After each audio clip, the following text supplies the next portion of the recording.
Hi, my name is Juergen Hoehne. This is a YouTube tutorial on being a good user, what you need to know to ask your Salesforce.com administrator. What's the first thing on being a good user? First thing is inputs. Avoid manual inputs. If you don't want to data load yourself, ask your administrator to data load, either from your Outlook, your Act, or for instance, this Excel file right here.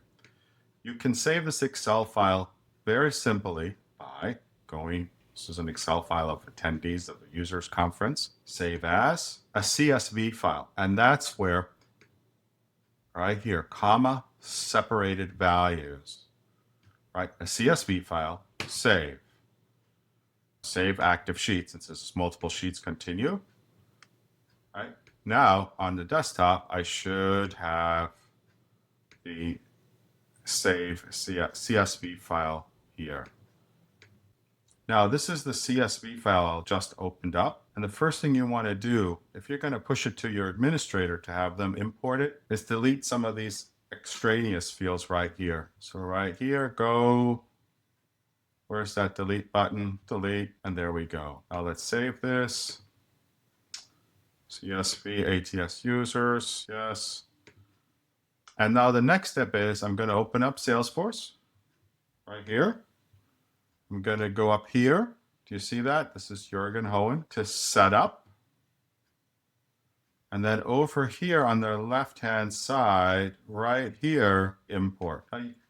Most of you will be asked to import yourself. Don't re-import. Don't manually import. Do data import right here. And this is where you do it. It's an automated step. Start import wizard. Other data source. Next. Let's choose a file. We just did the CSV ATS users group right there. Next. And then you want to do by name. And here you can match, right? The contact name, you match the field. And that takes a little process, but it's pretty straightforward. Like here, first name, golly, contact name, full contact name. We don't know.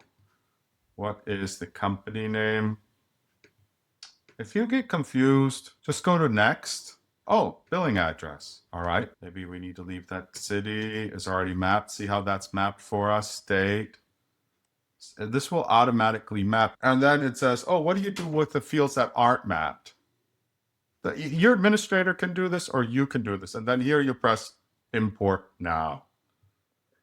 And that's how you avoid manual inputs. Push it into a CSV, use the import wizard. According to your license, you'll have some restrictions as to the amount, but keep it under 500, you'll be fine, split it up. Help me, help you, help your administrator and management help you be more productive by using tools like Salesforce.